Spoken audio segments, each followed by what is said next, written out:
ಹಿಂದೂ ಯುವತಿಯೊಂದಿಗೆ ಬಸ್ನಲ್ಲಿ ಒಂದೇ ಸೀಟ್ನಲ್ಲಿ ಕುಳಿತು ಪ್ರಯಾಣಿಸಿದ್ದ ಎಂದು ಆರೋಪಿಸಿ ಯುವಕರ ತಂಡವೊಂದು ವಿದ್ಯಾರ್ಥಿಯೊಬ್ಬನಿಗೆ ಹಲ್ಲೆ ನಡೆಸಿದ ಘಟನೆ ನಂತೂರಿನಲ್ಲಿ ನಡೆದಿದ್ದು, ಇದೀಗ ಪೊಲೀಸ್ ಠಾಣೆಯಲ್ಲಿ ದೂರು ದಾಖಲಾಗಿದೆ.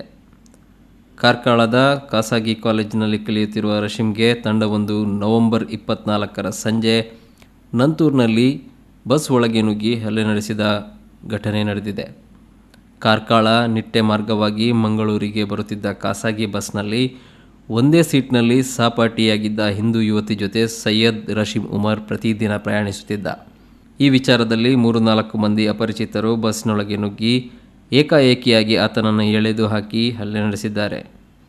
ಅಷ್ಟರಲ್ಲಿ ಅಲ್ಲಿ ಕರ್ತವ್ಯದಲ್ಲಿದ್ದ ಟ್ರಾಫಿಕ್ ಪೊಲೀಸರು ಬಂದು ಹೆಚ್ಚಿನ ಹಲ್ಲೆಯಾಗುವುದನ್ನು ತಪ್ಪಿಸಿದ್ದಾರೆ ಎಂದು ದೂರಿನಲ್ಲಿ ತಿಳಿಸಲಾಗಿದೆ.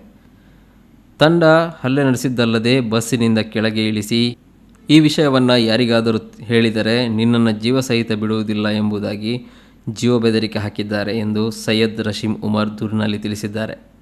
ಕದ್ರಿ ಪೊಲೀಸ್ ಠಾಣೆಯಲ್ಲಿ ಪ್ರಕರಣ ದಾಖಲಾಗಿದ್ದು, ಇನ್ನು ಈ ಘಟನೆಯ ಬಗ್ಗೆ ಟ್ವೀಟ್ ಮಾಡಿರುವ ಎಡಿಜಿಪಿ ಅಲೋಕ್ ಕುಮಾರ್ ಸೂಕ್ತ ಕ್ರಮ ಕೈಗೊಳ್ಳುವುದಾಗಿ ತಿಳಿಸಿದ್ದಾರೆ.